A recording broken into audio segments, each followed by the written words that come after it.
Good afternoon. Good afternoon. Have you heard the story of Flaco the Owl? Yes, I've heard some yeses. Well, if you haven't, Flaco was a male Eurasian owl who escaped a long-time enclosure at Central Park Zoo. This was about February of 2013. Well, Flaco died, but officially, excuse me? This is not the right date?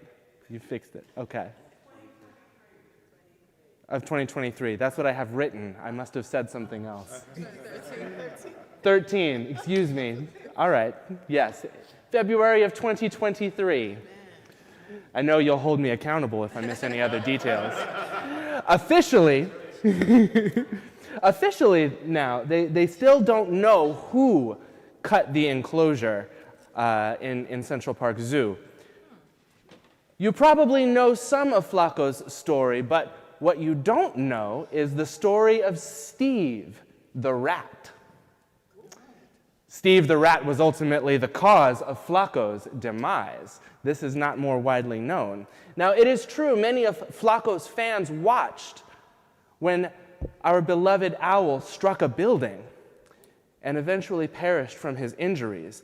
But our love for Flaco meant that his autopsy was unusually publicized.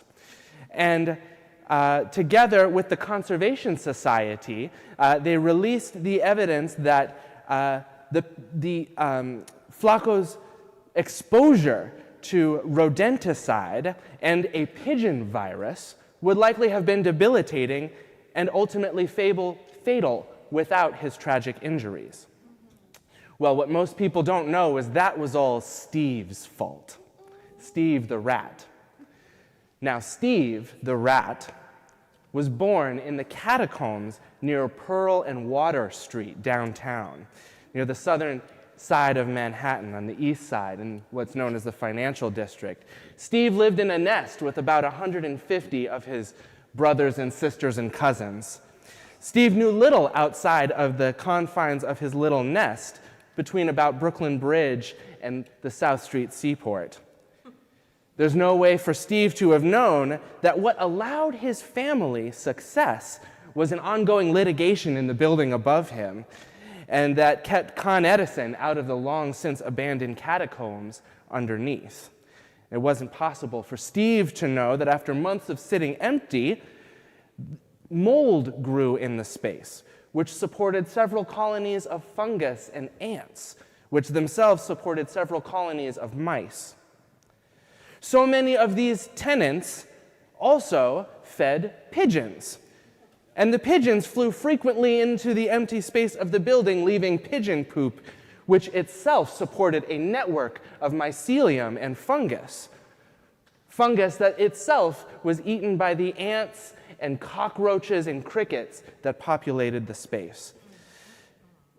This important network of mycelium supplied the insects of all the surrounding buildings with all the calories they needed, which in turn offered Steve and his brothers and sisters and cousins a constant supply of little critter protein. You may recall from February 2023, bird watchers at the time told us that it was this very colony of mice and pigeons that drew Flaco downtown to begin with. They said that he was developing a taste for feral pigeons that wandered aimlessly by the river shoreline. You may not remember that Flaco's autopsy also revealed that he was riddled with this pigeon virus, common in birds of prey. Now, the reason so many rats live downtown is also the reason Steve was particularly resistant to a certain type of rat poison, a poison that's made his way into Steve's nest with all his brothers and sisters on the back of a pregnant cockroach. Now, this pregnant cockroach brought this rat poison into Steve's nest with millions of eggs that themselves hatched and spread rat poison all throughout Steve's little enclave. There was no way for Steve to know that all the little bugs his brothers and sisters would be their demise. Steve didn't know that he was resistant to the rat poison. All he knew was that he was a little sick. He felt a little sick and went outside one night, and without his brothers and sisters and cousins to warn him, he wandered out into the middle of the cobblestone streets, where Flaco found him. I'm sure you can imagine what happened next. Flaco the Owl quickly plucked him from the cobblestones. Steve likely perished before he knew what had happened. Flaco was a magnificent creature. His story captured the imagination of hundreds of thousands of New Yorkers and probably many more across the country, but I doubt many people actually know the secret story of Steve, the rat. Steve has become for me an image or a symbol of the interconnected web of being that is New York City. We are all connected to the pigeons and the rats. So today, let us remember Steve, the rat who, in collaboration with the interconnected web of all being and New York City, brought down Flaco.